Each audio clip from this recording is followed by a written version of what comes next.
నమస్తే మిత్రులారా, నేను మీ శ్రీనివాస్ చౌహాన్ అడ్వకేట్.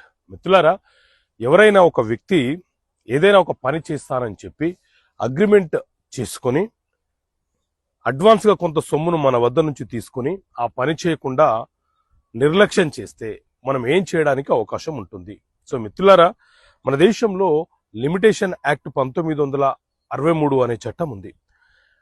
ఈ చట్టంలోని ఆర్టికల్ 27 ప్రకారంగా ఎవరైనా ఒక వ్యక్తి ఏదైనా ఒక పని చేస్తానని చెప్పి మనతో ఒక అగ్రిమెంట్ చేసుకొని మన వద్ద నుంచి కొంత డబ్బుని అడ్వాన్స్గా తీసుకొని ఆ పని చేయకుండా నిర్లక్ష్యం వహిస్తే, లేకపోతే చేసుకున్నటువంటి అగ్రిమెంట్ని ఉల్లంఘిస్తే, మనము ఏ రోజైతే అతను అగ్రిమెంట్ని ఉల్లంఘిస్తున్నట్టు భావిస్తున్నామో ఆ రోజు నుంచి 3 సంవత్సరాల లోపు సివిల్ కోర్టులో నష్టపరిహారము కోరుతూ కేసు ఫైల్ చేసి మనకు రావాల్సినటువంటి నష్టపరిహారాన్ని పొందే హక్కు, అవకాశం మనకు ఉంటుంది. కాబట్టి మిత్రులారా, మీరు ఏదైనా ఒక ఇల్లు నిర్మాణం కోసమో లేకపోతే ఏదైనా ఒక ప్రాజెక్ట్ చేయడం కోసమో ఎవరితోనైనా అగ్రిమెంట్ చేసుకుంటే వాళ్ళు మిమ్మల్ని ఇబ్బంది పెడితే మీరు నష్టపరిహారం కోరుతూ కేసు ఫైల్ చేయవచ్చు అని చెప్పి ఈ ఆర్టికల్ 27 లిమిటేషన్ యాక్ట్ చాలా స్పష్టంగా వివరణ ఇస్తుంది. Okay friends, thank you. జై హింద్.